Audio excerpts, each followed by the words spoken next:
रतलाम के एक गांव में लव मैरिज करने वाली लड़कियों और उनके परिवार को तुगलकी फरमान सुना दिया गया है। अब कहा गया है कि जो भी लड़की लव मैरिज करेगी उसके परिवार का बहिष्कार किया जाएगा। लव मैरिज पर सुनाया तुगलकी फरमान। लव मैरिज करने वाले बालक बालिकाओं का परिवार स्वीकार बहिष्कार किया जाएगा। भागकर की शादी तो होगा सामाजिक बहिष्कार। जो भी बालक बालिका भागकर शादी करने उसके परिवार पर निम्न बिंदु पर प्रतिबंध लगाया जाएगा। उस परिवार का सामाजिक बहिष्कार किया जाएगा। लव मैरिज करने वालों का परिवार भुगतेगा सजा।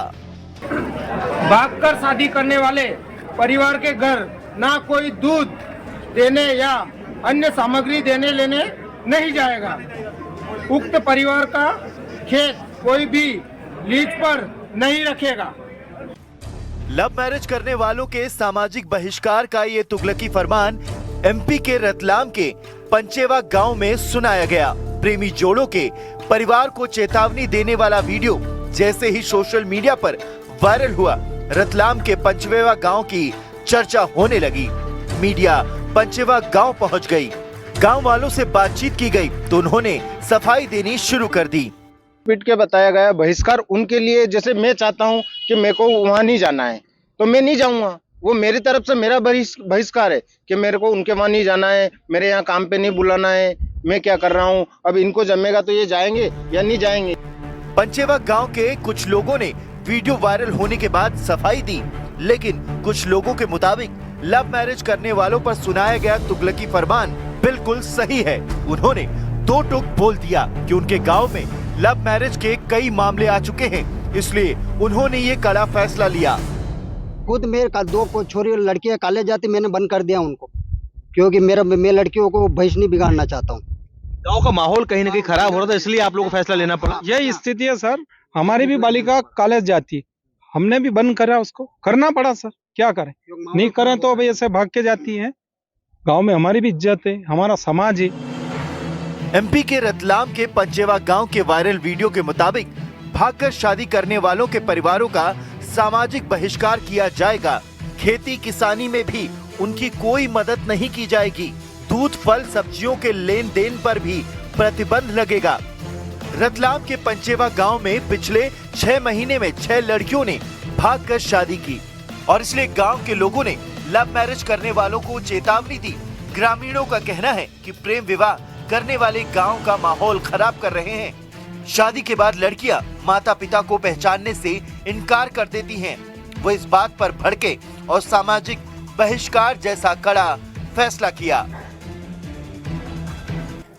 उत्तर प्रदेश के प्रयागराज में शंकराचार्य स्वामी अविमुक्तेश्वरानंद का अनशन अभी जारी है। 10 दिन से ज्यादा हो चुके हैं, लेकिन अविमुक्तेश्वरानंद अपनी मांग पर अड़े हुए हैं। स्वामी अविमुक्तेश्वरानंद की मांग है कि पुलिस और प्रशासन उन्हें पूरे प्रोटोकॉल के साथ संगम तक ले जाकर गंगा स्नान कराए, लेकिन ऐसा नहीं हुआ और मामले पर सियासी पारा चढ़ता रहा।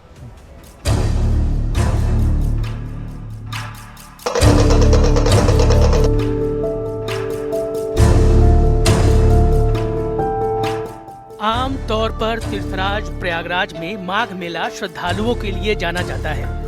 लोग माघ मेले में संगम पहुंचकर डुबकी लगाते हैं, क्योंकि इस स्नान का बहुत महत्व होता है। लेकिन इस बार का माघ मेला शंकराचार्य स्वामी अविमुक्तेश्वरानंद की वजह से चर्चा में है। मौनी अमावस्या के स्नान के दिन शंकराचार्य और प्रशासन के बीच जो मतभेद हुआ वो लगातार बढ़ता गया। शंकराचार्य स्वामी अविमुक्तेश्वरानंद अपने शिविर के बाहर अनशन पर बैठे रहे।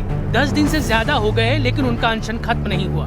हाँ, इस मुद्दे पर सियासत जरूर शुरू हो गई है, क्योंकि विपक्षी दल लगातार शंकराचार्य स्वामी अविमुक्तेश्वरानंद का समर्थन कर रहे हैं। अखिलेश यादव ने तो सीधा मुख्यमंत्री योगी पर निशाना साधा, क्योंकि कुछ दिन पहले योगी आदित्यनाथ ने बिना नाम लिए शंकराचार्य स्वामी अविमुक्तेश्वरानंद पर निशाना साधा था। काल नेमी शब्द का इस्तेमाल किया था। अखिलेश यादव ने स्वामी अविमुक्तेश्वरानंद का समर्थन करते हुए उसी का जिक्र किया। कोई धर्म के खिलाफ आचरण करता है, क्योंकि ऐसे तमाम काल नेमी होंगे जो धर्म की आड़ में सनातन धर्म को कमजोर करने की साजिश रच रहे होंगे। हमें उनसे सावधान होना होगा, उनसे सतर्क रहना होगा। काल नेमी को याद करने वाले बताएं कि कलयुग के काल नेमी कौन है। कि काल नेमी ही काल बनकर के इनके आएगा। एक तरफ अखिलेश यादव और स्वामी अविमुक्तेश्वरानंद ने मुख्यमंत्री पर उंगली उठाई, तो दूसरी ओर यूपी के मुख्यमंत्री केशव प्रसाद मौर्य ने स्वामी अविमुक्तेश्वरानंद पर अपना रुख नर्म रखा। इस वजह से स्वामी अविमुक्तेश्वरानंद के तेवर केशव प्रसाद मौर्य के लिए अलग दिखे, क्योंकि एक तरफ उन्होंने यूपी के मुख्यमंत्री को निशाने पर लिया और दूसरी तरफ राज्य के उप मुख्यमंत्री की तारीफ की। चरणों में प्रणाम करता हूँ, प्रार्थना करता हूँ, स्नान करें संगम में, और बहुत सारे जो भारतीय संस्कृति को मानने वाले हैं, पूजने वाले हैं, वह इसका इंतजार कर रहे हैं। मैं तो प्रार्थना कर सकता हूँ। भाई बयान उन्होंने अपने हृदय की प्रेरणा पर दे दिया होगा, जो उनको लगा होगा, उन्होंने सोचा होगा कि मेरा हृदय ये कह रहा है, वो मैं बोल देता हूँ। बोल देने के बाद जब वो पब्लिक हो गई उनकी बात, तब उनके ऊपर दबाव डाल दिया गया होगा। विवाद बढ़ा तो संतों के बयान भी आए। महाराज बालकदास और जगत गुरु परमहंस आचार्य जैसे संत स्वामी अविमुक्तेश्वरानंद पर जमकर भड़के। यार आप साधु हो के कोई राजनीतिक दल या राजनीतिक कोई चाटुकार बन गए हो, मेरी ये समझ में नहीं आता है। आप वहाँ स्नान करने के लिए गए थे कि वहाँ बवाल खड़ा करने के लिए गए थे? दो लोगों ने इस माघ मेला को बदनाम किया, एक मुक्तेश्वरानंद ने, एक सतुआ बाबा ने। और मैं योगी जी से मांग करता हूं कि दोनों को माघ मेला से प्रतिबंध लगाइए कि माघ मेला में कभी आ न पाए। शंकराचार्य स्वामी अविमुक्तेश्वरानंद का अनशन कब तक चलेगा ये पता नहीं, क्योंकि वो अपनी मांगों पर अड़े हुए हैं। शंकराचार्य की मांग है कि पुलिस और प्रशासन उन्हें पूरे प्रोटोकॉल के साथ संगम नोज तक ले जाकर गंगा स्नान कराए, क्योंकि मौनी अमावस्या के दिन उन्हें पालकी और अपने शिष्यों के साथ वहां जाने की अनुमति नहीं मिली थी। प्रयागराज में संगम नोज वो पवित्र स्थान है जहां गंगा, यमुना और पौराणिक सरस्वती नदी का मिलन होता है। नाक के आकार का त्रिकोणीय स्थल होने के कारण इसे संगम नोज कहते हैं। कहा जा रहा है कि शंकराचार्य स्वामी अविमुक्तेश्वरानंद इसी जगह पर स्नान करने के लिए जाना चाहते थे, जिस पर बात इतनी बढ़ गई कि शंकराचार्य के शिष्यों और पुलिस के बीच धक्का मुक्की भी हुई थी, क्योंकि संगम नोज पर भारी भीड़ को देखते हुए प्रशासन ने शंकराचार्य को सीमित संख्या में पैदल जाकर स्नान करने का विकल्प दिया था, लेकिन वो इस पर राजी नहीं हुए। उनका कहना था कि उन्हें पूरे सम्मान और प्रोटोकॉल के साथ संगम ले जाया जाए, जो भीड़ की वजह से संभव नहीं बताया गया। और फिर लड़ाई बढ़ती गई और शंकराचार्य स्वामी अविमुक्तेश्वरानंद अनशन पर बैठ गए। अब इधर उत्तर प्रदेश में इस्तीफों की राजनीति तेज हो गई। उत्तर प्रदेश जीएसटी विभाग के डिप्टी कमिश्नर प्रशांत कुमार सिंह ने अपने पद से इस्तीफा दे दिया। उन्होंने ये इस्तीफा सीधे राज्यपाल को भेजा है। बताया जा रहा है कि उन्होंने मुख्यमंत्री योगी आदित्यनाथ और प्रधानमंत्री नरेंद्र मोदी के समर्थन में ये कदम उठाया है। अपने पद से इस्तीफा देने वाले GST deputy commissioner Prashant Kumar Singh ने सबसे पहले अपनी पत्नी को फोन किया। फोन पर भावुक होते हुए बताया कि सीएम योगी के समर्थन में मैंने इस्तीफा दे दिया है। उन्होंने इस्तीफे में स्पष्ट शब्दों में लिखा है कि शंकराचार्य द्वारा मुख्यमंत्री योगी आदित्यनाथ पर की गई कथित अभद्र टिप्पणी से वो आहत है।